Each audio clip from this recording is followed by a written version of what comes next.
Hello and welcome back to the Masterclass Manchester United Tactical Podcast.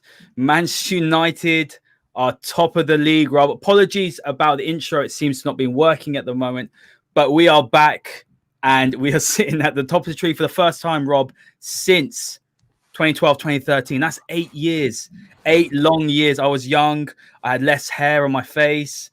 I was a little bit more immature, but Rob, welcome back. What do you make of tonight's performance and how happy do you feel that United are sitting where they are going into the biggest game of the season on the weekend against Liverpool?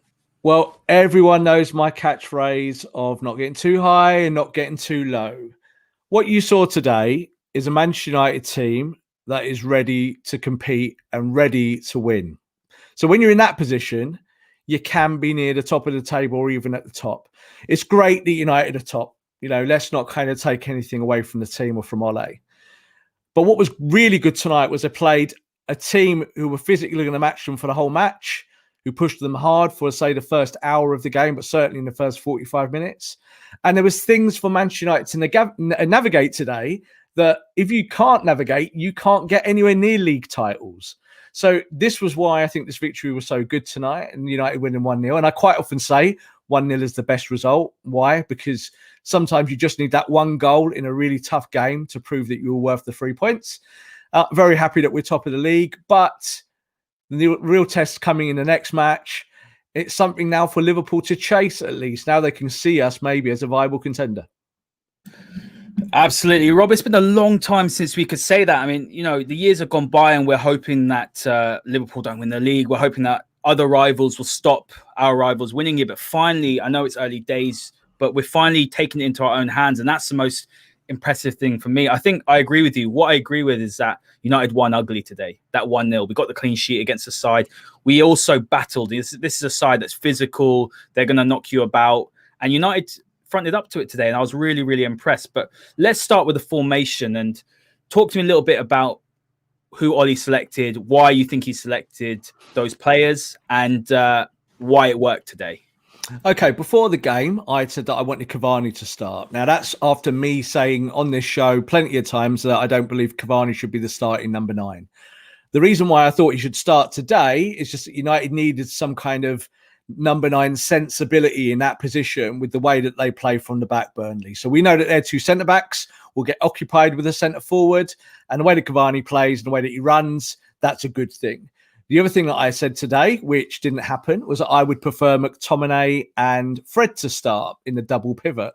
And what we saw today was Matic and Pogba. And at the end of the day, Ole got that 100% correct. Now, the reason why I wanted those 2 guys in there, Scott McTominay and with Fred, is just to give that little bit of fight in there. And you saw in the first half, Manchester United were outfought. You know, they couldn't get the ball on the deck. So what did Burnley do? They went long. So United played the usual 4-2-3-1. I think playing Bailly in there was wise today. Bailly gave you, again, just a little bit more of a physical presence. But the shape of United was nothing kind of spectacular. It was more of a case of Ole fronting up to the challenge that Burnley would provide. And we know that with Burnley, the ball's going to be in the air a lot. We know the ball is coming diagonal from the sides. We know that you're going to have to challenge them and hopefully scoop the second ball, because that's how Burnley win games, when they pick up the second ball.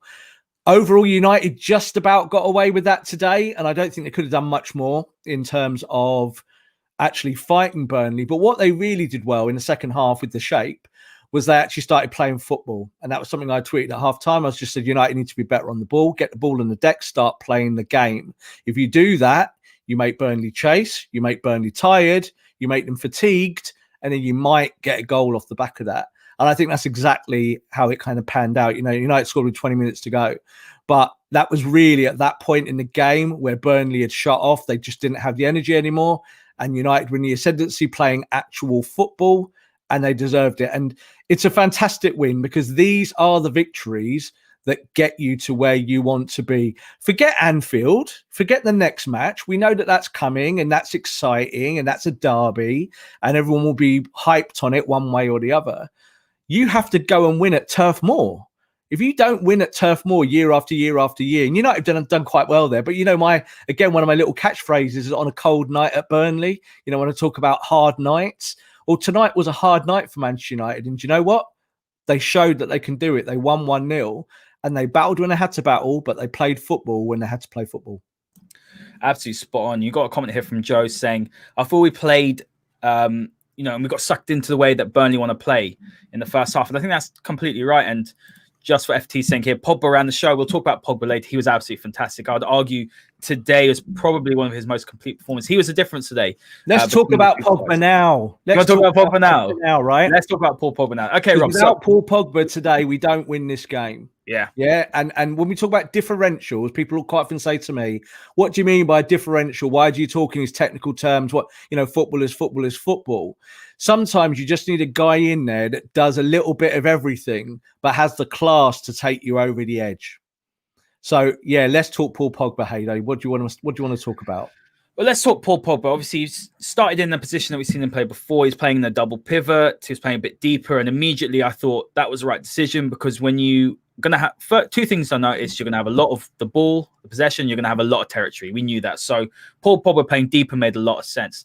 What I was most impressed with Pogba today, though, is that I felt like he was doing both the physical and dirty work that you expect when you play Burnley. I mean, you look at the stats coming across the bottom, he had 1 goal, 104 touches, pass accuracy was up there at 90%. So he did his basics well, key passes, but the ground duels was really impressive for me. 7 out of 8, and the aerial duels was 5 out of 6. He got stuck in, and a lot of things have been leveled at Paul Pogba. He doesn't get stuck in. He doesn't do the dirty work. Well, Rob, today he did the dirty work. He did the hard yards. He did the physical stuff. And then what he did is he added that world-class ability that he's got. What I like the most, I felt in the first half he was too deep. And what you saw Ole purposefully pushing Luke Shaw up. We almost had a front five. You had Shaw, Martial, Cavani, you had Bruno, and you had Rashford. Pogba was playing a bit deeper. But second half, when he started to get into stride, started to get into the final third, that completely changed the game for Man United. And that was what I was most impressed with, is that we saw him playing deeper, and he played a little bit more of the, I would say, less risky football. But when you got forward, that's when you saw the real X factor. And Manchester United have got a world-class player. We've been banging on about Paul Pogba now for how long? A lot of fans are questioning, is he only playing well because he might be leaving? Who cares? This is what Paul Pogba can do. And Man United are a better side when Paul Pogba plays like this.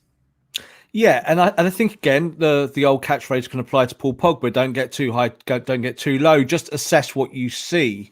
And I think the thing with Paul is that when United play a 4-2-3-1 and he's playing in a double pivot, there isn't any really room for him to go and be creative. There isn't, because you are playing deep. Why are you playing deep? Because the manager's telling you to play there. That's the job. So the job is to be defensive. The job is to kind of tidy up in and around the defence and get United going on the front foot. So in that 4-2-3-1, yeah, you're right. In the second half, he had a little bit more space. But what I would say the reason for that is just that Burnley were just gassed at that point. From about half an hour to go, with around kind of 20 minutes when obviously Pogba scored, it was because Burnley were gassed at that point, and that gives Pogba more time on the ball. So that's the creative side of it. I still think that if you play in a 4-2-3-1 and Pogba plays on the left of the three, you might see the flair version of Paul Pogba. But what's good about Paul Pogba in the pivot is that he can arrive late on the edge of the box and score the goal that exactly we saw happen today. He's a great striker of the ball. He's very accurate. People will say maybe we haven't seen it enough in his time at Manchester United, but I do think his role hasn't always been defined to kind of do those things. But I think Ole understands where he can get the best out of Pogba in certain games. I think Pogba's been fantastic, really, since coming back from the last injury. I think that he's shown endeavour, work rate, all of those things. And one of the things that Gary Neville talks a lot about, obviously in this game as well, is about influence. How does Paul Pogba influence a game? And what you saw in the second half, that when the ball was getting on the deck, he was the guy dribbling it just that 5 or 10 yards, getting United up the pitch, and then playing a good pass, a progressive pass, to get United's forwards on the front foot. There's no one really else in the team who can do that, maybe bar Bruno. Bruno, you obviously want further up the field anyway. But if you're carrying the ball out, whether you're Fred, McTominay, Matic, I think Matic did it at times as well today. If you're Paul Pogba, that's the kind of game you want to play. Get past that first man and let the whole pitch open up in front of you. Look at where your runners are. I don't think United were successful to that. I don't think the attack ticked really well. As I said, I'd wanted Cavani to play up top. I thought Rashford had a stinker. I thought Martial was okay, but now I think he's off injured, and I don't think we'll see him at Anfield. So things are going to have to be changed around again. But I think with Paul Pogba playing like this, it gives you the option to either play him in the pivot or keep him on the pitch in the 4-2-3-1 on the left-hand side. I think that's where we might see him against Liverpool at Anfield, is we might see him further up the field, because you can see creatively the juices are flowing for him. He wants to be on that front foot. He wants to dictate. And yep, from set pieces, he's a big unit. He's a tall lad. He's going to help you in the air. He's going to get the balls away. He won duels today. It shows you that he can do all those things. It's just about using him in the right places at the right time. Without Paul Pogba today, Manchester United don't win this game.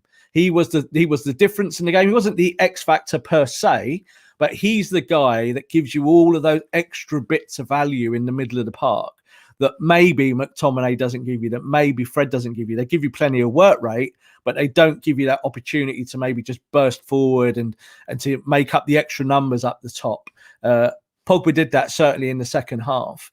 He was man of the match for me. He was certainly the most influential player on the pitch. And Manchester United have to maybe possibly find a way of keeping him. I know there's lots of United fans who are down on him. They'll never like Paul Pogba. They'll probably got very annoyed when he was doing that handshake thing with Bailly when they scored the goal. And I'm sure there's plenty of the old guard going, I hate all of this, which, that's up to them, isn't it? That's their prerogative at the end of the day. But it doesn't matter. What matters is the football. And Paul Pogba is one of the reasons why Manchester United are now sat at the top of the Premier League.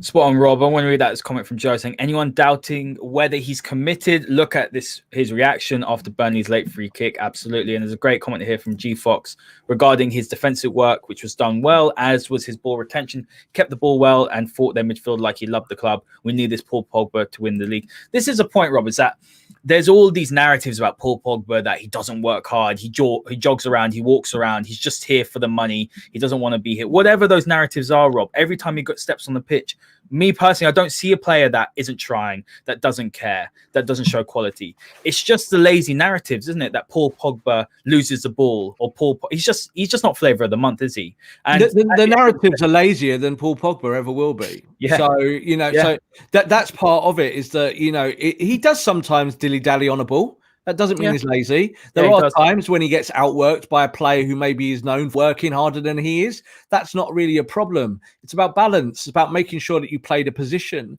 And I do think Paul, in that double pivot, sometimes does play at a walking pace, but that's not necessarily his fault. It's because United don't particularly move the ball in those areas quickly. So he's part of that. He's one of the links in that movement. But overall, I don't think we can say Paul Pogba is, in inverted commas, lazy, which is obviously what he gets called a lot. That in itself is a lazy assessment. Spot on, absolutely. I mean, something that I was quite impressed with today, Rob, is that he didn't shy away from the ball. He was always there asking for the ball. He was always there looking for a pass. And that's something that United have done in the past, is that they've been aside, especially in these sort of games where they haven't been able to get over the line. When you play these smaller teams who are going to rough you up a little bit, what United haven't done is they haven't had the characters, they haven't had the guts to win these sort of games, to grind them out. And that's what we saw today. What I do want to talk about quickly before we talk about a few other topics is I want to talk about United's ability this season to grind out these wins against these smaller sides. So I did a little assessment last week, and United, apart from the Palace game, I believe, they haven't lost to any team outside the traditional top six. I'm counting Arsenal as the top six side. I don't think they are at the moment. But what has changed for you? I mean, what have United done differently? Because for me, I feel like we have now got more quality so we can break down teams that play a lower block. But I think as well that I think Ole's starting to find a way to break these smaller teams down. The little bit of the worry is that we haven't won our 5 games against the top 6 sides. And we're going to the Liverpool game, obviously, a side that hasn't lost at home for 3 years. So what have United done differently this season for you compared to last season? I think that United are still using the same kind of formulas that they used last year. It's just that they're better at them. And you get better at them on the training pitch. This is where you find your way as a football team, your philosophy. So, for instance, let's take today's game as the prime example. In years gone by, United would have got brought into a game for the whole 90 minutes of being in a slugfest. It would have just been that the whole game. Why? Because Burnley would have dictated that and United would have conformed. United physically is still not the greatest team in terms of strength. This is not a kind of proto Mourinho kind of side, is it? It is Ole Gunnar Solskjaer's team who want to play with pace. So in a game like today, where you can't really play with pace, you can't really get behind Burnley, you have to go and play some football. So the onus is on players like Bruno. Now, I think Bruno wasn't particularly great today. I think he had 2 or 3 good moments, but he still needs to do kind of some of the basics when he's in that number 10 role better. So when the ball is on the deck, move it quickly, 5, 10, 15-yard passes, control the ball, don't give it away, don't allow the opponent to then come on you quickly, because we've seen that 2 or 3 times with Burnley today. And Bruno needs to do those things better. However, we do know, obviously, he's got a world-class record when he's in the box, in and around, trying to get goals and assists. But today, he wasn't that player. The player that really did it, or the 2 players that really did it, I thought, were Pogba and Matic. You also mentioned Luke Shaw, who I think had a really good game, pushing forward on the left. And I'm going to give him some credit, because I thought he made some mistakes today. Aaron Wan-Bissaka is still very, very, very shaky on the inside. And you saw from minute 1, Burnley knew this. It was in their game plan. They hit him with diagonals. These diagonals was a big problem. He got done 3 times in the first 7 minutes with diagonals. Yeah, he was on the wrong side and he got caught. And he even got caught, I think, in the 85th minute there on the wrong side, allowing their forward line to just shift that side and to beat him in the air. But on the front foot, Aaron Wan-Bissaka, last 2 or 3 games, has sorted it out. There's no doubt about it. He's given a better balance. He's pushing forward. Then he's coming inside. He's just diversifying his game in the way that a fullback should do to give you options. And he wasn't doing that the weeks before. The weeks before that, he was kind of getting stuck in a rut. And today he was much better. Overall, so those 4 players were the players, I think, today wide and in the centre that gave United a little bit more of a foothold in the game. The forwards didn't really do that. I don't think Cavani did. I don't think Rashford did. And I think Bruno probably had one of his worst games overall of the last few weeks. It's good that United took this game and won it through those means, because what we've said in recent weeks is, a moment of magic from Bruno and we've won a game. It's good that Paul Pogba from the number 6 role was the guy that won it, because quite often our number 6 don't really win us the game. And that's a big thing, Rob. I think when we discuss that double pivot, we will go back to McTominay and Fred against Liverpool. I don't doubt that at all. They didn't play tonight. They're going to play. And whether that's the right or wrong decision, what you saw tonight, which we haven't seen from those 2, we saw against Leeds, actually, but that's because of the way Bielsa set up. There was that extra man midfield. McTominay made those brilliant runs through the lines, and he was picking up some good spaces, in the pockets. But what United had today was someone with a bit more quality, playing a bit deeper. And I think that was a difference today. If you played Fred and McTominay, you're right, the industry is fantastic. But what you don't get from them is that quality on the ball, that killer pass. I've got a comment here, Rob, before we talk about the refereeing, but it's by Gerald. And he's saying here, I never want to see Rashford and Greenwood up front. When we have both, we can't play the ball at all, because neither of them can hold the ball up like Cavani or Martial. Let's talk a little bit about Rashford and Martial today, because I think Rashford had, as you said, a stinker. I don't think he played well at all, but he came up with the assist. I was saying sub him off, get him off the pitch. But when it mattered, Rashford came up with an assist. He's done this before against Wolves. When it mattered, he came up with a goal. But is there a bit of a worry that United's front 3 aren't really firing at the moment? We're scoring a lot of goals from midfield. Obviously, Bruno's got a huge amount of goals, and then you got Rashford. But Martial hasn't hit any sort of form. Looks like he's injured. Cavani looks like, and I will admit this now, it looks like he's better off the bench. I don't think it was bad today, but hold on. Better off the bench. But like I've said before, United need a number 9. I don't think Martial's, personally, I don't think he's up to it. I think he's maybe out of form, low confidence. I don't know what it is. He looks like he's tweaked a hamstring, but it does look like United might have a little bit of a problem there. They need that front 3 firing. So just tell me a little bit about your views on that comment and what you'd be doing for Liverpool, because we need everyone to be on top form. We need everyone to be confident. We need goals from the front 3. We're not getting enough goals there. Okay, let's do it without cliches. So what I mean by that is it's really easy to kind of say form or kind of shape or all of those kind of bits that we talk about as football fans. Let's look at it kind of more in terms of chemistry and balance and all those things. So when you look at it, I still think that United's best front 3 in a 4-2-3-1 is Rashford, Greenwood and Martial. They know each other best. They work better together in terms of their chemistry. They know what to do when they're breaking together, and they can kind of do basics. Now, Martial can play with his back to goal. It's a complete fallacy that Martial can't do that. He does it really well, and he's done it really well for a year now. But what you saw today was the fragmentation of when you start Cavani. Now, I felt Cavani works as a number 9 against Burnley's system, and that's why I wanted him to start today specifically. But as he was the right choice because of his hold-up play, and he's good physically. The right choice, but the 2 chances he got, he fluffed, and that's it. And then the rest of the game, he was kind of useless. He didn't really do anything with bringing the players around him into the game. But I wanted someone to work on those on the 2 centre backs at Burnley, and for me, that was Cavani today. So I was good with him starting, and I thought in the last 20 minutes he might have been the player I pulled, because he wasn't really doing it for me at that point. It's kind of, the bit that he's in the team for, you kind of think, well, what are we going to do shape-wise here? Now, Greenwood came on, obviously came off Rashford. I think Rashford had a bad game, made 2 or 3 bad errors in terms of his judgment. But, like you just said, he got the assist on the right-hand side where he didn't look very good today. That pays the bills. If you get an assist or a goal, that pays the bills. Now, we can talk about United's front three, and we're saying they haven't hit form. Manchester United are clear at the top of the Premier League. Yeah, it's a positive. I was gonna allow you to say that. I mean, that's a positive for sure. We're clear at the top of the league, and that's why, again, the cliches don't work. So when we talk about form and all of these things and saying, he's out of form, like Martial, he had 1 or 2 really good chances tonight, and he didn't score either when he came central. Now, it looks like he's pulled a hamstring. That will be 2 or 3 weeks, potentially 4 weeks if he's torn it. I don't think it has looked like a pull. And it looks like he'll be out of the game at Anfield. But United have options in that half of the pitch. We'll be seeing that Greenwood will come back in. I'm sure Rashford will be a starter. And probably now Cavani will definitely start at Anfield. So he has options to do there in terms of the balance. Mata obviously has come into the team and played well as well at times. So I don't have a problem at all with United's attack, as a whole, as a unit, because Manchester United are clear at the top of the Premier League, and results and those kind of things in terms of goal scoring is what really matters. We sometimes hyper analyze these things and we bring it down to the smallest denominators, and we're kind of going, like, let's take Martial. Martial's not scoring loads of goals this year. It's not about that. It's about the team winning. It's about the team winning. If you have 3 forwards that never score, but you're winning every week, it doesn't matter.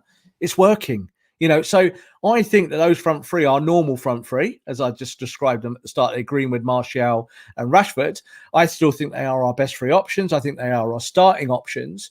I do think that in other games now, you'll be able to drop players like Dan James in there for his speed on the counter-attack and stuff like that. He looks like someone. I wouldn't be surprised if he starts on the weekend, Rob. Well, it wouldn't be surprising, but I think also against Liverpool, and we'll, at the end of this, we will talk about, 5 minutes about Liverpool and what's to come forward.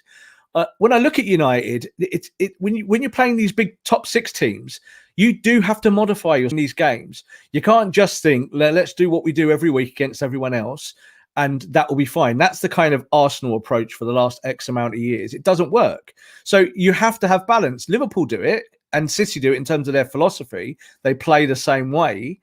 But they will also tweak things to make themselves more dangerous to the opponent. I think United will do that as well. I think that they will carry on playing 4-2-3-1. I think that's kind of the most successful system. I think there's that stat as well about when Matic and Pogba start together, that Man United basically don't lose. So there's always that, and Ole will have that in his head. Though I do think Matic pulled his groin right at the end there, so that probably means he's out of that game. But there's options, and there's positives about United shape. I'm not too worried when individual players are not quite ticking a box. So, for instance, our fullbacks still don't get tons of assists. That is a wider problem in terms of being expansive and thinking ahead. But when you're top of the league, it's not so much of a problem.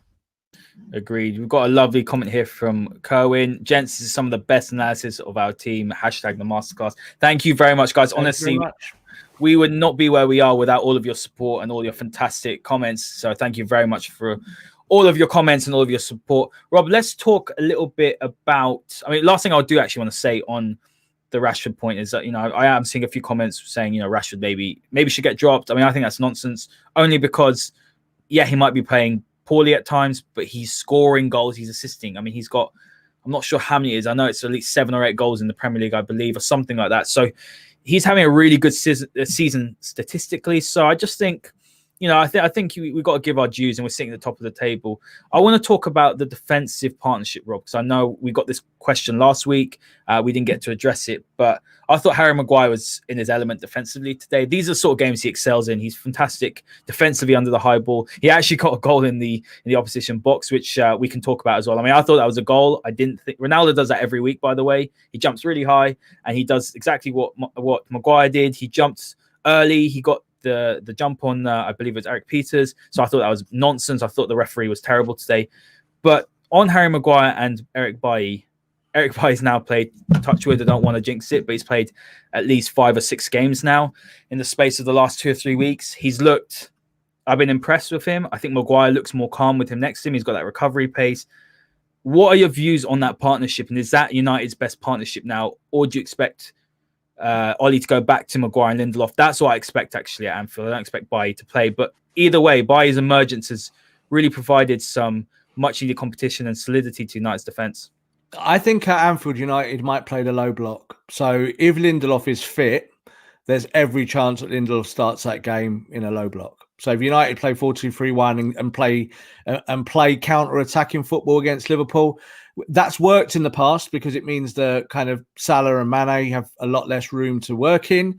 But then you kind of have to look at what you do with the centre-backs. Now, I personally think that Harry Maguire needs pace next to him in a week-to-week basis. Doesn't mean every match, but certainly on a more functional level. Like today, I think we saw twice Maguire in the second half made some pretty bad positional mistakes.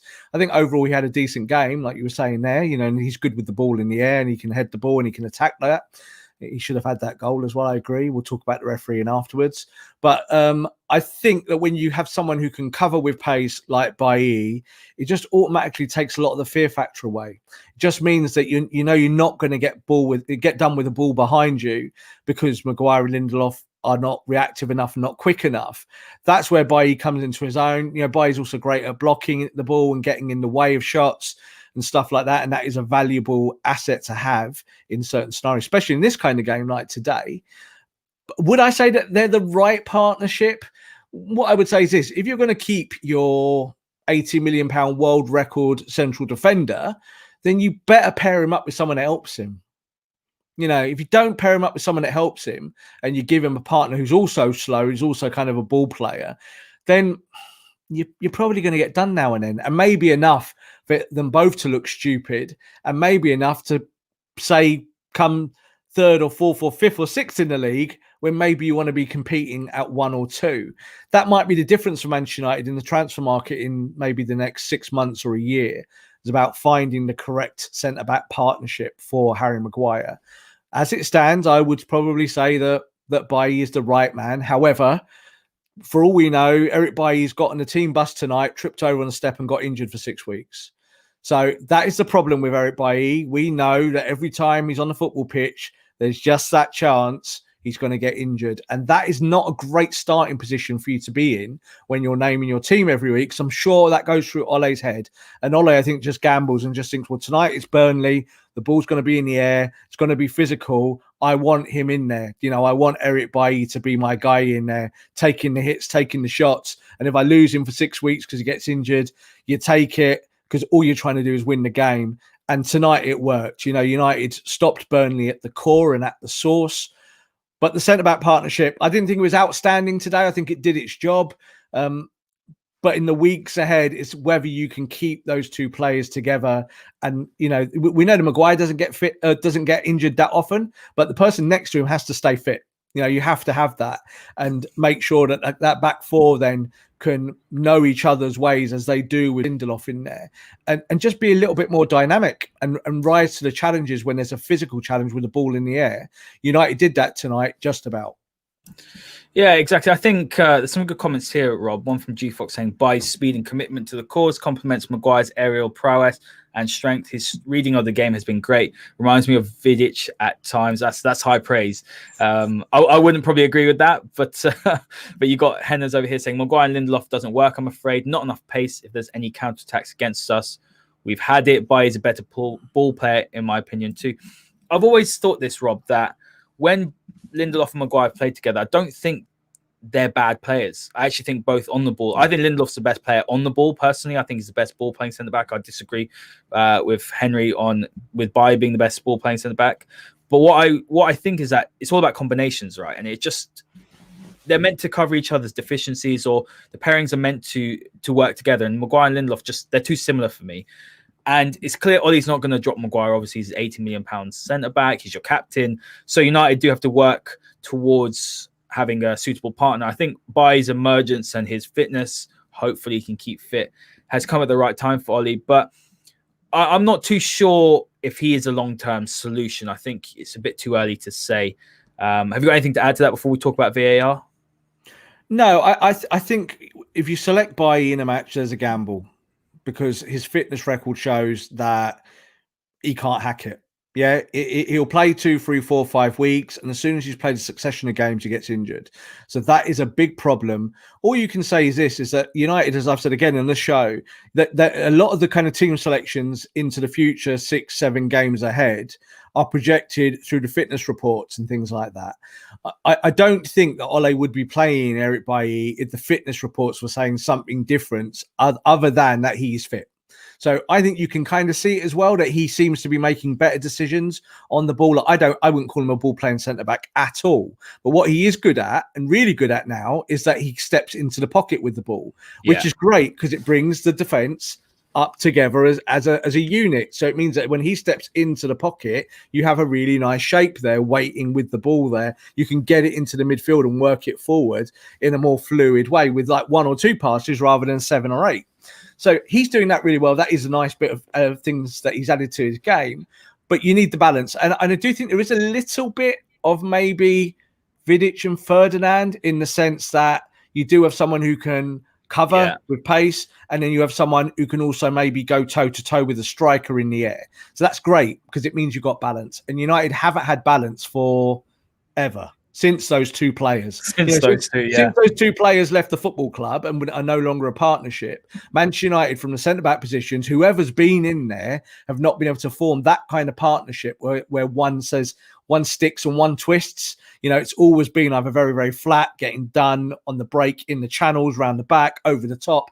It's kind of the classical mistakes in football. But we're seeing better kind of outcomes with Maguire and Bailly. They seem to be able to handle the nonsense in front of them better than maybe other partnerships have. Yeah, I think that's very fair. Let's talk about VAR. Oh my God. I've never seen this right. What I've never seen is that sort of VAR sequence where I must have been blind. I was arguing on the group chat. I was like, no, Shaw's going to get sent off. And then I saw, obviously, hit his foot.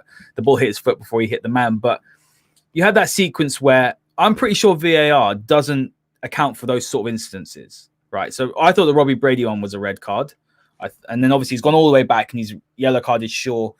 But what was going on today? I thought Kevin Friend had a shocking game.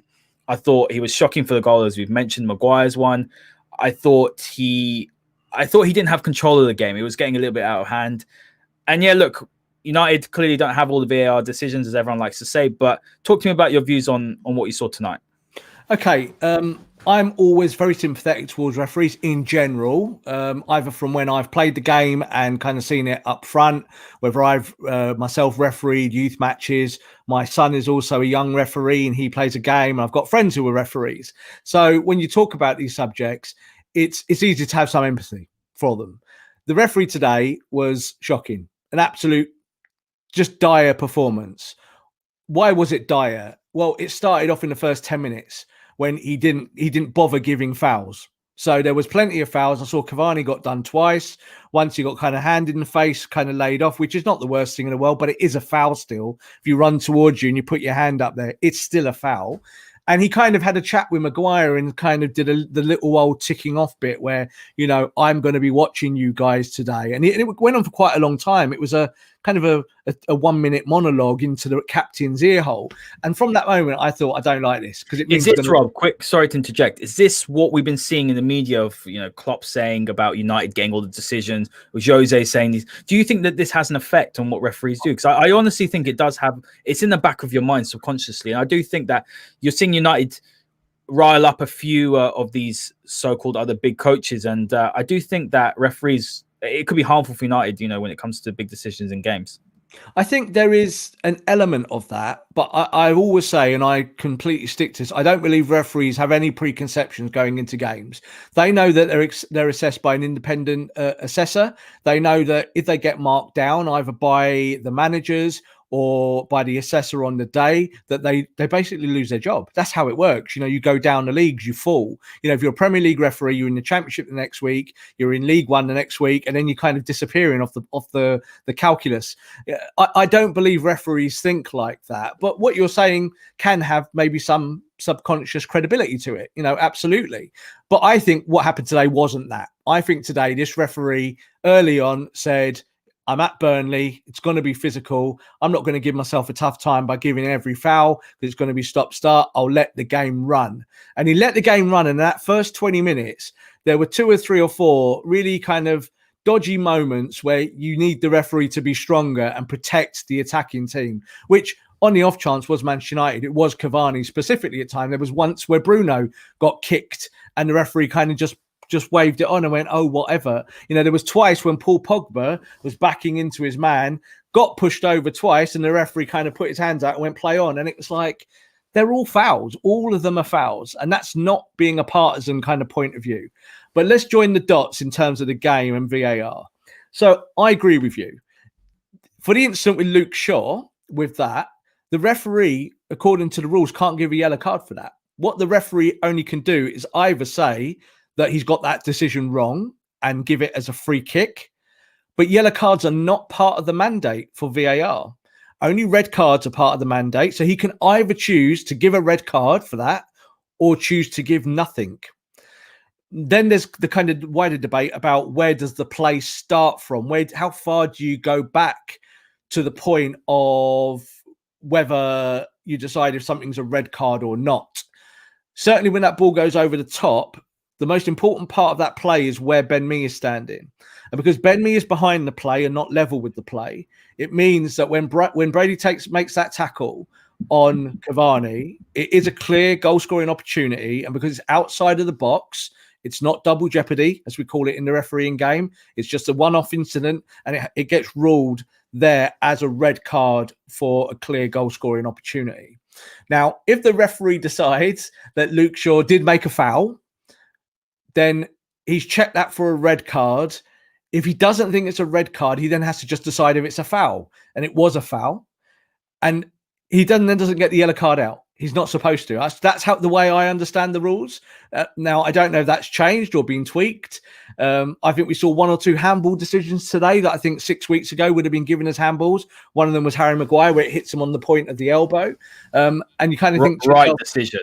Right decision. Well, right decision in retrospect. But the whole point of it is, Haider, is that the handball starts at the sleeve. So my elbow is handball. So I wouldn't have given it. I don't want to see those given, but that's the rule. So if that's the rule, it should be handball. So I think the problem with that is when you looked at a VAR, it wasn't clear and obvious. But then you look at the camera from Sky, which is from the side towards the back of the goal, and he kind of goes up and it does hit the point of his elbow, which is handball, unfortunately.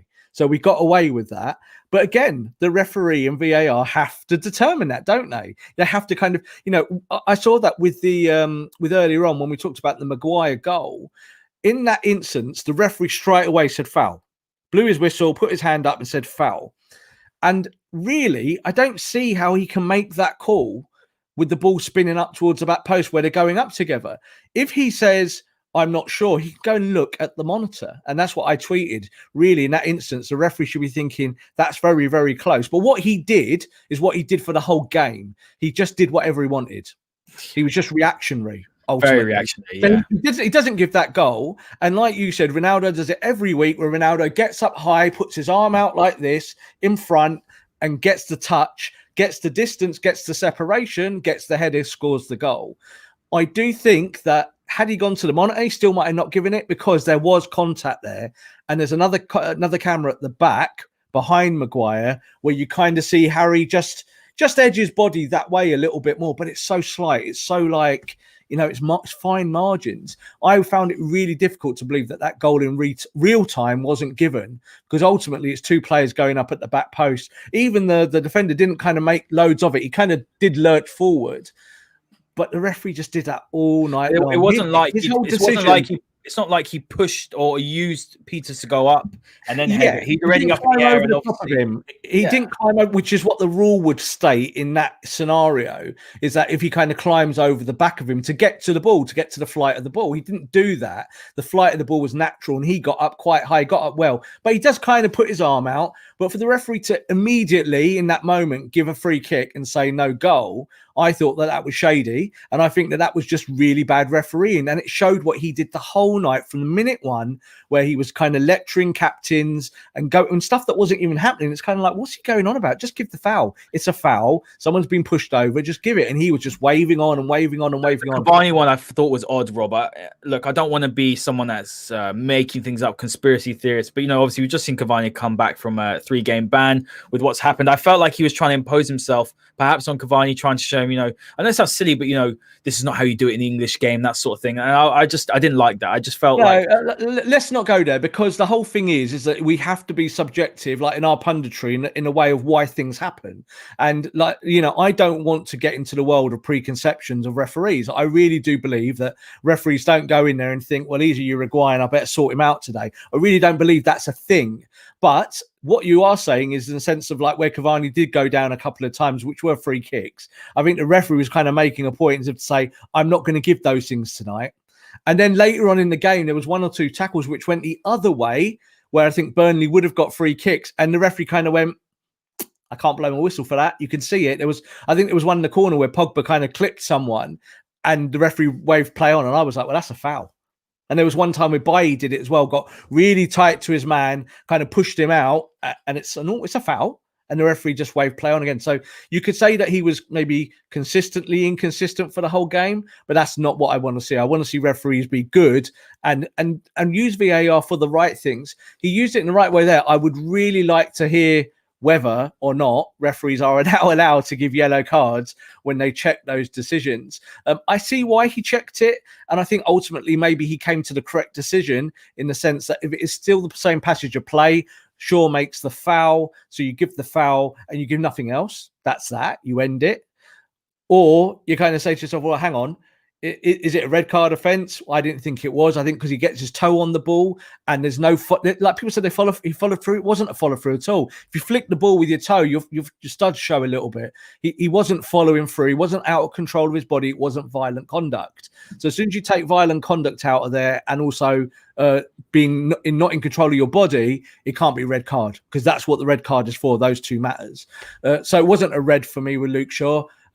It was not a case of getting away with it. It was just whether, when you go down the other end of the pitch, was that a red card? And had it played through, it was definitely a red card because he was the last man and Ben Mee was off the pace. It was a goal-scoring opportunity. Here's a good comment here, Rob. You've seen the rounds of what Harry Kane does. He's backing into players and it's shocking what he does. And he gets away with it. So I thought what we saw today from Maguire, getting penalized for that was a bit disappointing. I just think the consistency in the refereeing has been a problem in the Premier League for a long time, in the Football League, in the UK. And I just think that even with VAR, we are still seeing the application of it done, unfairly, or maybe not unfairly, maybe not consistently. That's probably the right word for it. Yeah, I don't think it's got anything to do with fairness. I think overall, the standard of refereeing in the UK is fine. I don't think it's poor when you kind of compare it to the rest of the world. I think the issue is how we approach refereeing as a nation. So that's a problem, because we have got this preconceived idea that football in England is different to the rest of the world. That's what we believe. We believe that English football is the purest version of football, that, if there's two guys up fighting together and they smash into each other, that's what we call a 50-50, and that's what we want to see. There's no such thing as a foul. So we don't want to see the referee blow his whistle, maybe as much as, say, other countries. In Italy, the whistle gets blown all the time. If you go to Spain, the whistle gets blown all the time. Why? Because there's fouls happening. That's why the referee blows their whistle. They're not blowing the whistle because they feel they have to give more fouls than other nations. But I do think that's a problem in England. And VAR is a problem for English referees because VAR doesn't allow you to get away with those things. So when there is a moment of scrutiny, VAR helps us, and that's why we need it. So I think when you look at those two things there, when Brady makes that tackle, really the referee should be running over and waving his red card straight away. But he didn't, did he? Because he was like, I've got VAR to sort that out, So, and that's the problem, is that there's this balance between what is right and what is wrong, and how you make the application of it. And I think in this country, the referees, the English Referee Union, really made a rod for their back when they said originally, we're not going to do it like the rest of Europe. We're going to have a different bar. We're going to have a higher bar. That's what they were saying. Our bar is higher. We're not going to use it for all the things that you do. And even though you guys use it for the monitor, we're not using the monitor. So we had a whole year last year of decisions not being used with the monitor. What's that all about? What is that all about? The monitor is there to help you. I understand it, Rob. I don't know whether it's arrogance. I don't know whether it's it's the English game. It's the nationalistic side of the game, that we believe that we don't need those things because our game is purer. It's wrong. So I think you saw tonight where the referee could have just taken a step back and just blown the fouls, blown his whistle for the fouls, and been all right with that. But he didn't. He was trying to make a point that, I'm going to let things go because this is going to be a physical game, because I'm at Burnley, it's turf moor. The ball's going to be in the air, so I'm going to be watching that up there a little bit more, and I ain't going to be blowing my whistle every 5 minutes. I don't want referees to do that. I want referees to go in there and referee it like it's any game on planet Earth. And that's the way it should be. It's something that we need to keep working through with English referees. I do think it's a wider problem in terms of the English demographic of how our officials have been told to act as well. And it just needs to smooth itself out. I think it has this year. I think VAR is better this year than it was last year. But I still think some referees are finding it difficult to maybe be tighter on the kind of minor decisions than they would have been maybe in the past. I'd agree with that. Rob, let's move on to some questions now. Guys, get your questions in. We'd love to answer a few of them before we wrap up.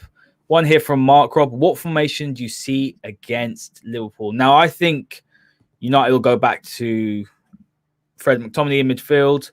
I think we might see Pogba on the left. I think Lindelof will come back in the side. It's very interesting what he'll do now with the front three. Where we can really exploit Liverpool, and I tweeted this before the game, because I thought perhaps a diamond could be something we go for. I mean, when we play the diamond, Matic has to play for me at the base. He's the most disciplined, but I can't see him playing a Tuesday and then on a Sunday. He might do. Yeah, he's injured as well, as you mentioned, with a groin. But that channel between Trent and whoever's playing at centre-back, right centre-back, it might be Phillips. I believe the other one's Williams. United can really exploit that. Jose Mourinho did that a few years ago. So I'd be having Marcus Rashford on the left. I'd be saying to him, run that channel. Looks like Cavani might be up top. I'd be tempted to play Mason, but I would not be surprised if we see Dan James playing. And as you said, a low block. But I think apart from that, the team picks itself. Maguire, Shaw, I think Wan-Bissaka will play, and then De Gea in goal. So I think United will play a deep block. I think they'll play a low block. But I really think that Liverpool can be got at. This is probably the first time in 3 years where this is a weaker Liverpool side. I would say it's a Liverpool side who can be got at, who have clear deficiencies at the back right now without Van Dijk. United shouldn't go in there with too much respect. I really don't think that. United should go in there and play with intensity, play with directness, and take the game to them. I'm going to just renege on what you said there about not going into the game with respect. Liverpool are the champions. They're still at the top of the table. And even without Van Dijk, they're still a team that are in a position where most people would envy them. So you definitely have to go to Anfield with respect. What you can do is go there and play your game. So that's what you can do. You can go there and have respect for yourself, some self-respect ultimately. And I think in the past, maybe Manchester United teams have not had any kind of self-esteem or self-confidence when it comes to playing the teams who are maybe hovering around positions 1 and 2 in the Premier League. Now, the way I look at it is this: how will United play? How will they set up? What will be the game plan? Ultimately, Liverpool's best chances of winning the game is still through their front three. And what United have done really well in the whole history of the kind of Mane, Salah, Firmino trilogy up top for Liverpool is that they've managed that trident really well defensively, going back into the Mourinho years and beyond, and when that kind of trident began for Klopp. That's kind of United have done well in their setups to keep those three quiet. What they've done is they've made Firmino go wide left from the centre to go and do his work, which keeps you compartmentalised on that side. It means you can deal with them. It means Mane's got less space, and it means Salah is then responsible for a lot more of the inside work. And that has worked for United in the past. But that's when we've been playing a kind of more regressive game. So what will United do when we go to Anfield? I do think that double pivot, because Matic is not going to be there, so you take Matic out straight away. You don't even have to think about that. It will be Fred and McTominay. Why? Because Liverpool's midfield is aggressive itself. They will want to push forward and kind of meet fire with fire at times in the middle there. If they play Henderson or Wijnaldum, they'll want to do that. But of course, if they play Thiago Alcantara, they'll play maybe a little bit deeper. They'll probably play a 4-2-3-1. So you might see the two teams match off in formations against each other as a 4-2-3-1. But you were just saying there that you'd quite like to see Rashford on the left. I would like to see Rashford start on the right again, and I want to see Paul Pogba start on the left. Put Paul Pogba on the left, allow him the space to go and operate in the pockets, to do all the flash stuff, to get on the edge of the box. And we've seen today that Paul Pogba is in a good vein of finishing. Yeah, if you get him in and around the box, he's going to get opportunities. Now, Rashford's not looked great, but I don't think he suddenly becomes great on the left again. I think he's probably suffering with a little bit of form. This is when I said this during the game, actually, someone that when Marcus is doing all of this work behind the scenes, like running the British government and stuff like that, it's great because he's using his platform for all these fantastic things. However, as soon as he has a bad game, the first thing that kind of comes into your head is, what's he doing off the pitch? Is it working? Now, I wouldn't say for a second that he's not training or anything like that. Do you think that's a bit unfair? Do you not think that people use it as, it's so like your favorite term, binary? He's doing stuff off the pitch, so on the pitch it's not working. Like it's not as if he's spending more time thinking about that. Maybe he's brought too much on himself. What he's doing is absolutely, it's incredible. He's using his platform for greatness. But I have seen people say, since he started doing all this stuff off the pitch, his focus on football's gone. But it's not like he's going and partying. It's not like he's doing any of these sort of things. He's doing it for such a great cause. Exactly. And I think this is the whole thing. Like, I wouldn't for a second say I would like Marcus Rashford to be less of a human being, because I think these things are really important. And I think that he's shone an incredible torch on the plight that poor families have. And I've said this before, I'm from a council estate as a kid, the same that Marcus was. And you see these things and you're passionate about them. But, and this is where the big but comes, if you are a professional footballer, it's not a kind of 2-hour-a-day job. It really is. You're dialed in 24 hours a day, whether it be your fitness, your health, your food, your stress levels, all of that. You can't tell me that Marcus Rashford hasn't had any additional stress maybe in the last couple of days. You can't say that. So the problem is that when he's on the pitch scoring goals, it's all fine. It doesn't matter. When he's playing really well, you can say, well, these things will work, and they do. But there is a question mark there. I get why people question it, because ultimately being a footballer is quite a boring life. Yeah, you have to be ready 125% every game. And if you're not, even if you're just a tiny bit off, it's obvious. Now, I think with Marcus, he's had injuries, and I do think that kind of back injury might still be there for all we know. We really don't know. It's a shoulder injury that he had a few weeks ago. I think those things are being managed game to game to game to game. So I think that impacts him a little bit. But I need to see Marcus Rashford's form in the next 6 months improve, because it's okay at the moment. It's acceptable. I'm not thinking let's drop him, but I'm looking at games and kind of going, you're not quite there, whatever it is. So I think today there was a really good still that he used at half time on Sky, where the ball came from the left to the right. Marcus is on the right in the channel, which is where he should be. And what he needs to do is go and attack the back post when the ball's curled in towards the back post. And he just kind of stands there in the channel on the edge of the box. And you're just thinking, what the expletive are you doing? Attack. That's your job. You know that's your job. So in that moment, it's frustrating, and you've got to then question, well, why are you not doing that? So it wasn't surprising to me that he got pulled tonight. And what do we always say on the show? He never gets pulled, does he? I was actually saying before he got pulled, he's not going to get pulled. He needs to get pulled. The only time he gets pulled is he's injured. Even when he's injured, he doesn't get pulled. Ollie pulled him. I was delighted. Yeah, we got pulled with 10 minutes to go, and I was just saying before, I just went, this is the night I think he probably will get pulled, because he'd gone to the left at that point and Martial was on the right. But I still had a kind of sniff that if Martial got the chance in the box, that Martial was going to hit the target more than Marcus. And I think that's what kind of, Ole's kind of pragmatism at that point thought. He's kind of go, I'm bringing on another kind of sharpshooter. Marcus isn't doing it for whatever reason. Like, we can't speculate. We really can't. Not with any credibility. We can talk about the stuff off the pitch and we can kind of make it all tabloidy as much as we want. But it is just tabloid. But you need Marcus Rashford being sharper. He needs to be more dialed into his role. And yeah, United have gone top tonight, so it's not a big deal. But it will become a big deal if he plays against Liverpool and we're saying the same things and United have lost 1-0. So that's what I'm kind of saying in terms of predicting the future. You've got to try and find questions to answers before they become questions. And I think with Marcus Rashford is trying to find that path now, him to get back to form, because his stats are very good. Like you just said there, he's getting assists, he does get goals. And he had a really good month last year in December in scoring goals, I think over a 4 or 5 week period. I think he got something like 6 or 7 goals. So that's good things. He got an injury time winner as well in that. So he is still kind of doing what you want him to do. But for me, he's still a heartbeat off the pace. And that is an issue, because then it becomes like, where do you play him? Do you play him on the left because he's supposedly better on the left? Then what does that mean you do with Paul Pogba?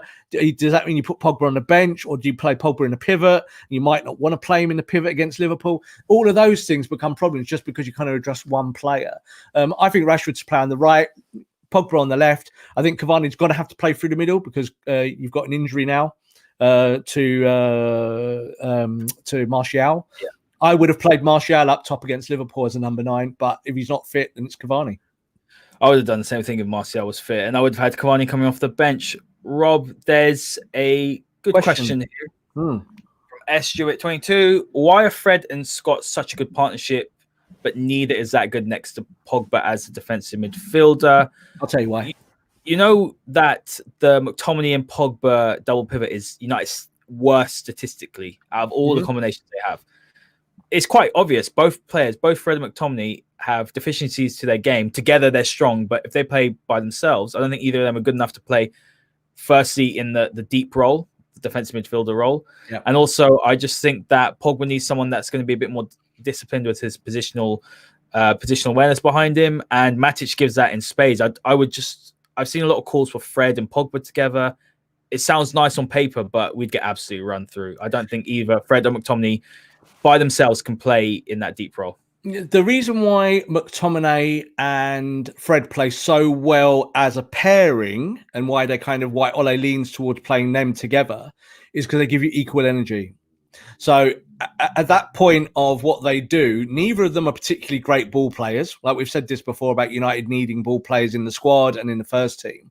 But when you play those two guys in there together, and the reason why I would have played them against Burnley is that Burnley want to have a fight with you, and McTominay and Fred are quite happy to have a fight. So if you need to have a tear up, you put your players in there who are going to have a tear up. So with Matic playing with Pogba, I think the reason why statistically they are the best pairing in terms of winning games is because Matic essentially plays as a kind of screening midfielder. He'll almost play between the centre-backs. He's almost like a third centre-back at times. And that allows Paul Pogba to play maybe 15 yards ahead of Matic. It's not a kind of true pivot. It's not kind of a 4-2-3-1 with two midfielders doing this. We saw a 3. I mean, Wan-Bissaka dropped deep, but Pogba played further. Yeah, sort of 3-2-5. And it worked quite well. And Matic is going to look to plug gaps. So when he's in the pivot, that's what he does. And what you've seen, I think, this season is Fred does that a lot better than he did before. So like you were just saying there, are they good enough to be defensive midfielders outright? what you've seen with Fred this season is that when the ball comes from De Gea from the goal kick and goes to a centre-back, Fred comes level with the centre-backs to be the third man there. Now, that's something he never did before. Now, that's something tactical that Ole's drilled into him. Yeah, so I think that works quite well because it means that you can then pass through the lines quicker and get the ball out without having to worry too much about McTominay. So you can play that game and McTominay can go and be the guy that kind of does a lot of the cleaning up, that does a lot of the energy work. And all of those things are important. I know that fans, don't necessarily kind of give them credibility, but they are important. And I do think that those two players will be needed for their energy in the pivot against Liverpool, because Liverpool will be looking to play through the lines. Liverpool will be looking to pick a pass, and Liverpool will be looking to get the ball to one of their front three all the time. That will be their whole game. That's what they're looking for. To beat Man United, it will be that. So I think those two will play it. But then you can't really play Pogba with one of those two, because Pogba haters will love this. Sorry, Pogba haters will love this. Ultimately, if Pogba hasn't got someone who can pass the ball to him, that's a problem, because he needs someone who can just give him that little extra second of space. Matic actually does that quite well. Matic picks the easy pass and allows Pogba to turn, to swivel, to be able to see what's to the sides, and gives him just a split second. Quite often, Fred plays it into Pogba's path when he's man marked, and you think, nah, it's not going to work. So that is a problem. I think that's why you don't see Pogba play as often with those two, and why Matic is the preferred choice when they're both in the pivot together. I agree with that. Something that's come up in the comments quite a few times, Rob, is the question of, okay, so Pogba's going to be playing on left, which he probably will. And I think we see his attacking qualities or his attacking attributes. They seem to be a lot more evident when he does that. But what about the other way? You're going to have Trent marauding forward. Although Pogba playing on that left-hand side, picking up the pockets, that will actually give Trent a big problem. And it'll also give whoever's playing that sort of right side of midfield for Liverpool. So whether it's Wijnaldum or whether it's Jordan Henderson. So they're going to be pretty preoccupied. And I've seen comments saying Telles should play. Well, Telles is not going to play. Luke Shaw's number one. Telles against Mo Salah gives me nightmares, Rob. Thinking about it defensively, it would just be an absolute disaster. I really like Telles. He's great. Luke Shaw's really stepped up. But there is that valid question. It's not that that Pogba doesn't track back. That's not the question, because he does. And then again, that's a lazy narrative that he doesn't. But sometimes his first instinct isn't to go look back. We saw it against Villa. Matty Cash quite a few times made those overlapping runs, and we saw Pogba maybe not getting back quick enough. Is that a problem for Man United? For me, Ole Gunnar Solskjaer is, while he wants to play attacking football, he is pragmatism first. That's why we see Fred and McTominay playing these big games, because we saw what happened against Spurs, where we got absolutely annihilated. A lot of factors to that. But isn't that something that goes against what Ole usually does in the big game? I know he's played Pogba there against City, but Liverpool, for me, is still a different animal at Anfield. Yeah, I don't really think Ole is pragmatism first. I think he has his default systems, but they're not pragmatic in the way that Mourinho is pragmatic. It's not let's put 10 behind the ball and see what happens. United still play systems that encourage attacking football, and then it's up to the players to make it work. So you're saying there about Pogba on the left. The best way to hurt Trent Alexander-Arnold is to make him defend. Yeah, so the whole point is that if he's on the right-hand side and you drop deep into a low block like we were talking back there, and you allow Trent to kind of become a winger and to go one-on-one with Luke Shaw, or go one-on-one with, say, Pogba that side, playing Pogba too wide, then you're probably going to get roasted at some point. The best way to do it is to keep Pogba high up the pitch and make Trent look over his shoulder this way and think, if I get caught here, I'm done. So what do? Stand off. That's the best way to deal with Trent Alexander-Arnold. Make him defend, make him realise that if he makes a mistake on the front foot, he's going to pay for it on the back. The reason why he's so good, Trent, on the front foot is because teams sink so deep against Liverpool that he can kind of go and play as a right winger. He doesn't have to do any defending, really, because you would have the two Liverpool centre backs. You might have kind of Robertson kind of tracking in and out like this, and then you'd just have on the fourth side, they're going on the right. You just have him going forward. Lovely, happy days. That's what he likes to do. I don't think he'll be able to do that against Manchester United. I think in a 4-2-3-1, United play that system better than Liverpool do. Liverpool will probably play it if they want to start Thiago, because Thiago will want to be the ball player from deep at 6. But it allows Pogba the space on the left in the pocket, because he's not quite on the wing. He's not quite forward and he's not quite in the midfield. He's in a kind of free role. And if you get the ball to his feet, Liverpool are in problems and got trouble, because even if they play double pivot, it's really hard to cover that. You'd have to be really close to Pogba to make sure. So they might man mark him with one of the two in the pivot and allow the free man to be Thiago. If you allow Thiago to be the free man, you can exploit him, because even though he's a ball player, he's got to make sure he's perfect. Every pass that comes out from that back four where he stood in that area has to be a diamond of a ball. Now, he can do that, but that's pressure. It means that when you press, what's Bruno going to do? Bruno's going to be all over him like a rash. So that suits United's system. I don't think it's a case of having no respect for Liverpool. Have the respect, but also respect yourself. Know what you're good at. You're at the top of the league for a reason. Go out there and play like league leaders. Don't go out there and play like some Manchester United team that, has spent 7 years getting to this point and, it's just going to fizzle out. Go out there and live and die by the Manchester United sword. Go out there and say, right, we're going to attack you. This is what our football club is about, attacking football. Ole Gunnar Solskjaer is about attacking football. That's what he wants to do. Go to Anfield and put a sword through them. Tactically, technically, play the football that's going to scare Liverpool, because Liverpool are just a bunch of humans at the end of the day. And without Van Dijk, they are less of a team. I'm happy playing this Liverpool team. Like you said at the start, I think this is a good time to play them. And I think that they will be feeling the pressure. They'll be thinking, hang on, we're not top of the league here, 25 points clear of Manchester United. We're playing United turning up at Anfield.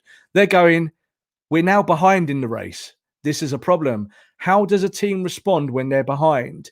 Well, they couldn't get it done 2 years ago when they were behind City for a long time. Yeah, they couldn't catch them, even though City were brilliant. It's harder to chase than it is to stay on top. United used to be brilliant at staying on top. Now I think we're probably better at chasing, ironically. But are Liverpool good at chasing? We're going to find out in the next match.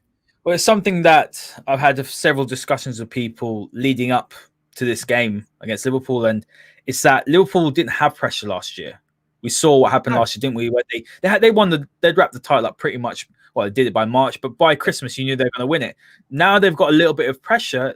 They're starting to crack, and I know you've read this comment here from Olu 6. I think if Thiago plays as a 6, Bruno would have a field day. He'll drag him around similar to Calvin Phillips. Pogba's gravity on the left would occupy Trent and that right central midfielder. 100%. I think Thiago playing in that deep role is something we can exploit. Look, give him too much time on the ball and he will pick out those passes. And the Calvin Phillips example there is a really good prime way of putting it, because if you play someone in that position as a defensive midfielder, we always talk about a DMF and what they should be good at and what they're not good at. Calvin is a very, very good defensive midfielder. However, if you press him from the top end of the pitch, he's got to be perfect with the ball at his feet. He can't mess around with it. So he can either go backwards, which becomes regressive. But someone like Thiago is not going to do that. He's not going to go backwards for the whole of the game. He's going to want to play the game and play open. And it means that Bruno can chase him all day long. For the whole 90 minutes, that Bruno Fernandes, tired or not, will at least will chase him. And it also allows Bruno to play more as a kind of false nine without Martial there. This is the issue with Cavani.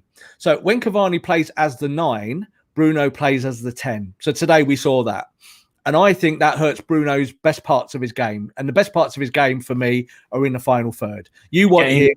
Well, he doesn't do it when Cavani plays as much. Getting into the box, either as a second man runner or just even just supporting where the striker would be if the striker's playing to goal. You want him playing in the margins. That's why I like him as a kind of false 9. When he plays as the 10, he goes a little bit too deeper, sometimes a little bit too wide, and he starts making silly errors. For whatever reason, I just think it's sloppy. I think he needs to cut it out. If I was his manager, I'd be saying in training. I've actually got a question from last week, which is about Bruno now. Okay. The first line of this will be controversial. So this is from Cobb. He sent me a question last week, and he said, is Bruno against the big or good attacking teams that can hurt us? Is it wise to play him, or should he start as a sub? He doesn't keep the ball, and against City, Leipzig, remember the first leg, he didn't start. PSG, Chelsea, all 4 semi-finals. Bruno gives the ball away too many times. And these top teams will if you keep giving them the ball so easily, they will kill you no matter who you have in defense. And that's an interesting question. I mean, I'll let you answer this first, because I have thought about this during the week about that, because it is fair to say, isn't it, Rob, that his ball retention can be erratic, but I do think a lot of that has got to do with, it depends who's playing behind him. Yeah, partly. I think you've got to look at it like this. How does your team, whoever you are, how do you win games? What are you good at on the front foot? Now, I just said there a minute ago about having self-confidence, self-esteem.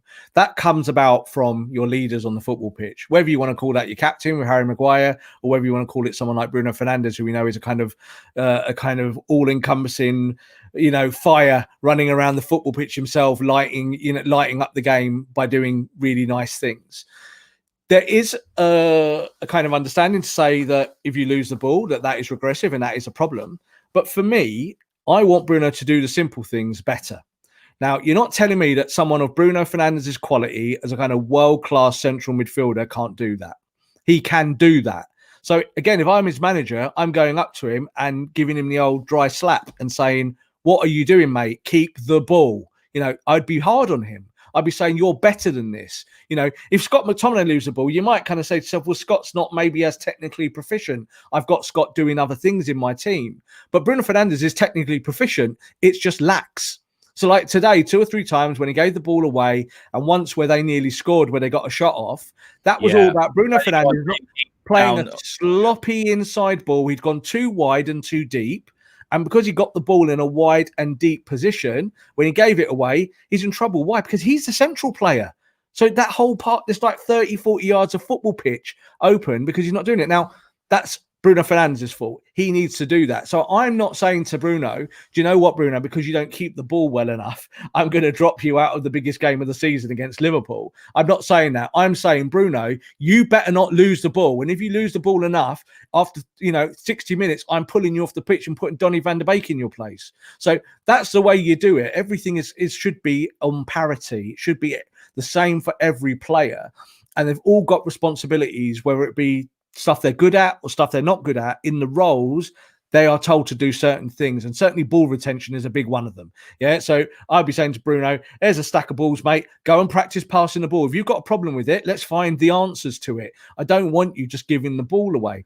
I don't think it's a big issue. I think ultimately you need to say to Bruno, go and be responsible, go and be the leader, but I don't want you dropping in at left back because you don't need to, because you're playing as the false 9. It's the Wayne Rooney syndrome. I said this before in the other week. Wayne Rooney was playing as a kind of false 9 for United for a long time, or as a number 10 in those days, and you didn't call it false 9. And he was kind of just playing right back when he wanted to. Sometimes he was playing centre back, and he was a defensive midfielder. Now, fans love that, but it's crap. It's bad football. Go and play in the right areas and then hurt the opposition. And it's great to have a player that runs around a lot, and Bruno does that. And I think he sets the tone, and that's good, that he sets the tone for the team. But he doesn't need to give the ball away in bad areas. Give the ball away on the edge of their box. That's fine. If you're trying to play the killer ball in the the final third and you lose the ball, it's not a problem because there's no danger. Don't give it away in the middle of the park when you've got Harry Maguire behind you, can't run. So they're the things that I want to see Bruno do better. I wouldn't drop him. He's too important. He scores the goals. When it comes to it against Liverpool, if Liverpool beat us, it's probably going to be Salah, Mane or Firmino. We know this. If we beat them, it's going to be Bruno Fernandes or maybe Marcus Rashford, maybe Cavani. So you've got to kind of match up on those things and have confidence in your best players. Yeah, I think it's look, there are frustrations to Bruno's game. You're seeing it a few times this season. Like you said, tonight we saw against Leicester where he gave away the ball cheaply in dangerous areas. He has that tendency. There were reports that we didn't sign him in the summer. Obviously, we signed him in that January because of the fact he gives the ball away a lot. But look, he's playing number 10. Ball retention, we've highlighted that a lot. I mean, I believe today his ball retention was about 75%, which is what he usually gets. That's all right. But I think the system is geared around him as a number 10, and that's why, or him as the sole creator. And that's why when I asked the question, is it because it's McTominay and Fred behind him? I do think that you see him a lot calmer when Pogba's playing because there's someone else who's going to be doing the attacking outputting. It's not just on him. And that's why when people question, a lot of fans say, I want to go to 4-3-3. I think that's personally, I don't want us to do that. I'm quite happy with 4-2-3-1. I'll tell you why. Because when you move to 4-3-3, Bruno's going to come deeper. Why fix something that isn't broken? Maybe fix the components in 4-2-3-1. Buy a defensive midfielder who can pass the ball, who's more mobile, an upgrade on Matic, and look at a right winger, other areas, and make the system better instead of changing the system. Because I think when you've got Bruno Fernandes putting out the numbers that he's putting out, genuine world-class numbers. I mean, he's just behind, I believe, is it Ronaldo out of everyone so far this season, I believe, or something like that. But changing the system when it's working for me is something that I don't think United do. They just need to upgrade the components of it. Yeah, if you play 4-3-3, then you're going to have to play Bruno as the striker. That's the only way you can play him. Yeah, you can play him in the three behind. So when he's played for Portugal and in Portugal, he's played 4-3-3 as a number 8 and he's played behind, and that's fine. He can do that. But we know that Bruno Fernandes is better in the final third, pulling the strings with the forwards. That's where you want him playing. That's why tonight he played as a number 10. Now, I think that there are slight differences between a false 9 and a number 10. And in the modern game, they're quite profound. And he plays for me better as a false 9 because it means that he's in and around the box to score goals. When he's playing as a bona fide number 10 and not as a Trequarista, he's kind of playing in that role where he's part of the midfield a little bit more, making up a kind of a triangle with the pivot.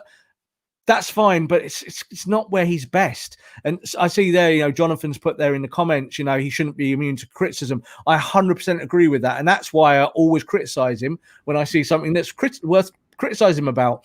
I do also think that doesn't mean that because he's not doing something correctly that you chuck him out the team. A bit like Marcus. Marcus isn't playing well. Quite often the answer is to play yourself into form, not go and sit on the bench. There are other weeks when maybe it's worth it. There will be times maybe where we go, do you know what? This is a cup game or this is a minor kind of Premier League match, even though they all count. You might want to play Donny in there. You might say give Donny a game at number 10 and see what happens and give Bruno the day off. The last time we did that, it was against West Ham and it all went horribly wrong. And we had to bring Bruno on to basically save the game. So we did that and it worked. I think with Bruno, you've got to keep playing him and play him in the areas where he is most dangerous. And I think playing Pogba on the left of a 4-2-3-1 gives Bruno more time, more space, more options. It means that Pogba can kind of thread balls through to the 9, and it also means that he can thread balls through for Bruno to make second man runs. I agree with that. And Jonathan must have been reading our minds, Rob, when we say about Ruben Neves. He scored a goal tonight. Ruben Neves is exactly the sign. And if you do push Bruno to that false 9 position, which actually could work in that 4-3-3, you can then pack that midfield with real quality then, Rob, can't you? Then you can play the likes. You could even play Van der Beek. If Pogba does leave, you can play Van der Beek in there, possibly as one of the 8s if you buy a defensive midfielder. I still think that's Man United's most important signing, a quality defensive midfielder. And then start looking at possibly the right wing. Still think Sancho is a must. Personally, I know you said we've got Diallo and Palestri. I just think the pressure on them is maybe a bit too much right now. And then I think that United should be looking at a centre-back. But just let me know your thoughts on that. Do you think those deficiencies, just to throw the question back at you, do you think those deficiencies, if we fix them tomorrow, whether it be you think about our kind of 4 main midfielders in the centre, or you think about maybe our 4 options at right wing or the kind of right side of attack, do you think if we fix those 2 issues today, like in the January transfer window with magic, do you think that we win the title? So it's a tough question. So your hesitancy answered the question before you even answered it, because you went, that gave you the answer. For me, this is the way I look at it. Yeah, definitely you want to upgrade every position, Haider. That's the way it goes, yeah? So, if you found a right back that did better things than Aaron Wan-Bissaka, you would go for it. You'd fire that, you'd fire that gun. If Upamecano becomes available tomorrow and you have to go and try and get him, then you would try and go and get him. But you've also got to move all the other pieces around to make it work or get rid of people. So I think that's exactly why Ole has said in his last presser that there might be outgoings, because you've got to have outgoings as well as players coming in. So I think when you look at that, I don't think Sancho is viable as it stands at 100 million. If that comes down to 80 million, then yeah, let's talk. But it's not viable until that price comes down. If you're looking at Upamecano, every team in the world wants him. So that's a hard thing for Manchester United to kind of go and conduct, because you're taking on Liverpool, you're taking on teams that are winning, you're taking on historical giants like Real Madrid and Barcelona. We are also a historical giant. We have a chance because we pay big wages. But it's not for me the kind of ultimate answer is that you kind of get that one player and it fixes itself. Upamecano himself has not particularly played well this season, so his form is kind of off track a little bit, just like Jadon Sancho. You know, two players that were hotly tipped in the summer, you see, had their heads nicely turned and then are not playing well this season. It does happen. It's football, isn't it? But I think for United, I want to see the build continue in the same mould. What you do is you keep improving your squad. Get rid of Rojo, get rid of Jones, get rid of water carriers out of your squad that can't help you, and bring players in that can help you. Not necessarily a defensive midfielder, not necessarily a right-sided attacker. Or that wouldn't be your first signing. Again, that for me is just a little bit too football manager. It's a little bit too championship manager. It's like going, I've got two positions I want to fill. What should I do? I'll chuck 200 million out here and then I fix it and then I let them play. It doesn't, for me, it doesn't work like that. I think it's more important to keep holistically building the squad. My favorite word, holistic, because it's about strength in depth always. So I'm happy that we signed Donny van de Beek. He looked there today on the sideline, miserable as sin. I don't care. I'm saying to Donny van de Beek, if I'm Ole Gunnar Solskjaer, prove me wrong. Get in my team, and then don't ever let me drop you. Well, now he doesn't deserve to, Rob. He doesn't exactly. So that, but it's not. Last week with Watford, we didn't do a masterclass. Yeah. No, it was very predictable. I've spent the whole of yesterday, and I'm just not going to engage in that topic anymore. But Van de Beek playing the double pivot, you just have to look how far forward he was the whole time. And then the same, there were comments saying, "Oh, well, you know what, Donny's instructions in the double pivot are different to what Fred does." No, it's not. It's exactly the same. He's great going forward, but he's not defensively. So you can't play. You can't run.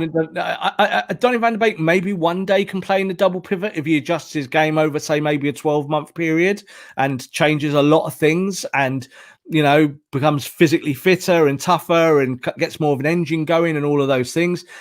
But that's not why you bought him. You bought him to strengthen your squad in key positions. And I'm happy we got Donny van de Beek. Donny van de Beek needs to prove that he is as good as Bruno Fernandes when he goes into that role. Now, it might just click for him, but it might not. But the problem is Donny van de Beek's, not Ole Gunnar Solskjaer's. The problem is Donny van de Beek's, not us. Not us as football fans. It's his to carry, to fight his way into the team. There is no favoritism. It's just about doing what you can do. So going back to the original question about transfers, I think United need to go and carry on finding players that make, say, the first 15, 16, 17 in the squad stronger. So Ole can look at his bench. Ole can look at his bench, and when he's at a tough night at Burnley, he's going, right, I haven't got 2 or 3 to choose from. I've got 7, just like Pep Guardiola does. That's the best way to build your squad. It's not necessarily Sancho. It's not necessarily Upamecano. Yeah, we wouldn't say no to those players, but I also think in terms of reality, those 2 players are not really on the radar as it is, unless other things change. So for me, dream signings are not really the key. And I don't think there's any defensive midfielder in the world. Like I talked about Alaba before, and obviously that's all gone. If there is a defensive midfielder, say Kante became available tomorrow, or a Kante-like player who plays in that mold, I would say, go and get him. That's the player. But there isn't really a player that I think that you could parachute in at number 6 and suddenly go, oh, do you know what? You've got a championship winning team. You put him in and that's it. I don't think it's as easy as that for United. I still think it's a work in progress, which is why I don't get too high and why I don't get too low, because it is still just a work in progress. Great that United are top of the Premier League and clear, but I still believe that there'll be bumps in the road. I think the squad is probably still not good enough, and you need to keep building the squad in the next 2 or 3 or 4 transfer windows to probably be exactly where you want to be. Upamecano, I think, I would be prefer than Sancho at this moment in time, but then going to Bayern, Rob. Huh? He's going to Bayern. He's going to Bayern. So it's this is the point. It's dream football again. So as long as these things are not really happening, I always do think that when we put things forward, it's not progressive. It's not doesn't make sense because it's not happening. So if it's not happening, then we kind of just saying as fans, oh, I would like this, I would like a hot dog with some ketchup on top, please. And if you don't have the ketchup, I'd like some mustard. It's too kind of binary. United is still building things, a philosophy. Looks to be the first choice for United. Sorry, Pau Torres that plays for Villarreal in the left foot. Yeah. He's the number 1 choice. That's what has been reported. Yeah. So that looks like where United will be going. But again, it's on price. Real Madrid is sniffing around. It depends what happens with Ramos. Alaba obviously would have been fantastic. He's going to Real Madrid. Most likely, that looks like it's pretty much done. He's going to get a nice big pay bump. But yeah, that's the thing. If United can't get Pau Torres, then they're probably not going to go in for a centre back again. And I think I prefer that United don't go and just buy anyone to come in. That wasn't really my thing, but I do think that United do need real quality. Like in defensive midfielder, I will carry on saying this. United need a top defensive midfielder or someone who can allow United to shift to a 4-3-3 if they want to, and to get away from playing McTominay and Fred in the big games. They need someone who can do that job. Essentially what Matic did last season, but he's younger, who's obviously much more mobile, who's got a higher ceiling. That's what United need. There's a lot of players. Zakaria is a very good player, I think. I'm not the biggest fan of Declan Rice, but he would improve United. Again, the money's massive. I'm not a big fan. Yeah, he would improve. I think not for 80 million. He's going to cost 80 million. So this is the thing. Like we said again, what did we want before? We wanted the left back, didn't we? Yeah, we got a left back. How's that gone? These things don't really. They're too simplistic. Haider, that's my point. Is that we can look at weaknesses. I think that if United played double pivot, the 4 players they've got playing the double pivot for me are fine at the moment. For me, I don't look at that straight away and go, "Oh, United lost that game because the double pivot is shocking." It's not really that. We do need more ball players, but that's a kind of a comment of totality. That's about the whole team being better with the ball at their feet. So you can drop 1 or 2 or 3 ball players in there, but if they're not great defensively, or they're kind of they do one thing but don't do the other, then that's a problem. It's more important that United scouting and recruitment as a whole continues to stay on track, which is what it is doing. So, we talk about the right hand side. We've just had a guy come in, last week who could now be the answer for us long term on the right hand side. Let's give him a chance. Let's not just think about Sancho. Sancho doesn't play for Manchester United, but Amad Diallo does. So let's see what Ole can do with players that actually wear our shirt and get a wage from our football club, and then see where we go. Because we're talking about a team that's top of the table and a team that goes to Liverpool in a position where they could go even further clear at the top. And we're still kind of nitpicking, going, "Oh, we need this, we need that." Let's just see and just make sure that United in the transfer windows remain kind of buoyant in the way they recruit. I think that's more important, is that you just find better players to replace your outgoing. Because United got a lot of junk, in the yard. Get rid of the junk who don't give you anything, give you less than zero. And then finally, Bailly, we would have all got rid of Bailly probably in the summer. Yeah, we'd have already gone, get rid of Bailly. And here we are a few months on saying Bailly might be the best centre-back at the club. So all of these things, I think you have to give players time and give them a little bit of space. Luke Shaw, for me, is infinitely better than Telles. Yeah, right. Telles, we know, is a progressive fullback. But if he won't go past the last man, which he seems to not want to do, if he won't do that, then you play Luke Shaw. As simple as that. And yet Telles, when we signed him, everyone was up and high. And here we go. We've got a progressive left-sided fullback. And he's not going to play. He's probably going to get bombed out the club in 6 months or a year because he's not good enough for the Premier League. So it's difficult, you see. He might come good in time. We'll give him time as well to have an opportunity to take on Luke Shaw. But for me, Luke Shaw is now the best left back at the club. And I'm happy with Luke Shaw. I look at it like that and say, no, if you're doing the job and doing what I want you to do, then I don't care who you are. I just want someone to do the job correctly. Aaron Wan-Bissaka, exactly the same. If he can do the job on the right side and get forward a little bit more and spread the play and to be a little bit more progressive, I'm happy every day of the week. Then I'll give you time. But if you're not doing those things, then there's an issue, isn't there? But I think you can say that about every position. I don't think defensive midfield at the moment is particularly a huge issue when you look at United's defensive record, because it's not like they're getting killed in terms of losing goals and losing matches. They're top of the league.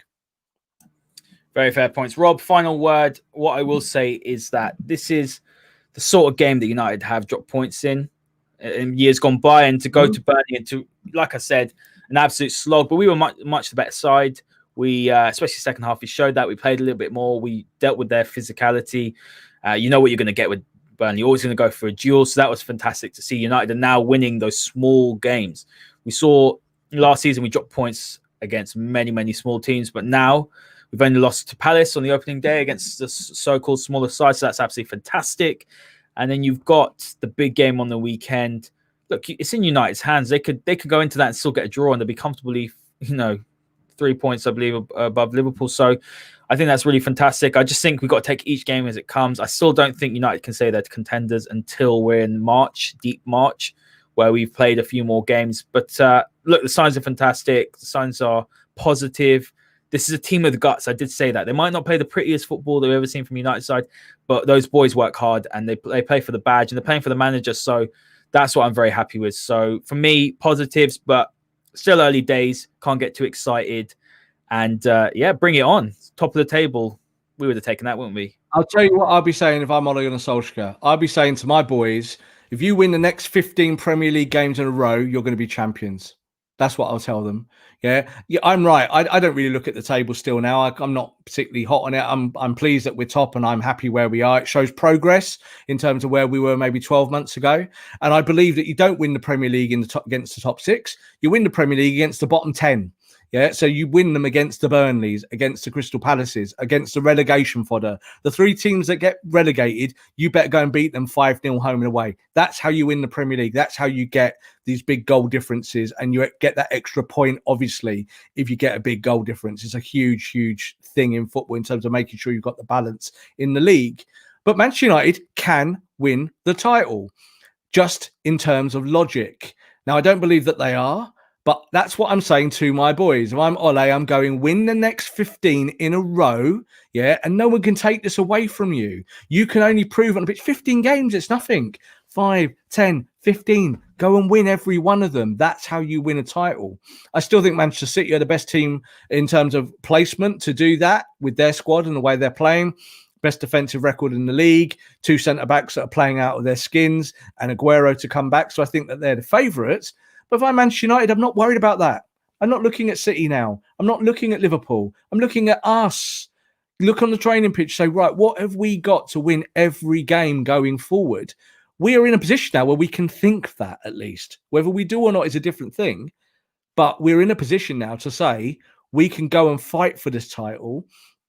And if we win it, people are going to look at us and go, wow, we thought you were absolutely awful and look what you did. And that's the sweetest thing for a footballer, to kind of look at the adversity and come against it and say, no, I'm better than you think you are. Can you imagine if Manchester United won the title on the last day of the season and Paul Pogba's dancing around with the Premier League trophy in his hands? Yeah. And he won't be just sticking his fingers up to his detractors around the world. He'll be sticking up to quite a few United fans as well who'll be cheering him and crying. So, I'm saying crying with joy because United have won a surprise apology as well. I hope they're giving credit as well because look, it's early days still. I don't think he cares. I don't think he cares. So, he doesn't care. He's got thick skin. It's good. You should have thick skin as a footballer. You shouldn't have to care about what people think about you. As long as you train hard and you do the work, then that's all you should care about. As long as up here, you're right, then that's okay. It doesn't matter what Joe Blogs on Twitter thinks. So, I do think that kind of when you look at where United are now, they should be fairly quite relaxed about it. So going into this game tonight, I thought we were going to win. And I don't normally think that against Burnley. I always think, draw, maybe a loss, might be difficult because this is Burnley. Burnley going to put the ball in the air and maybe we're going to be a bit soft.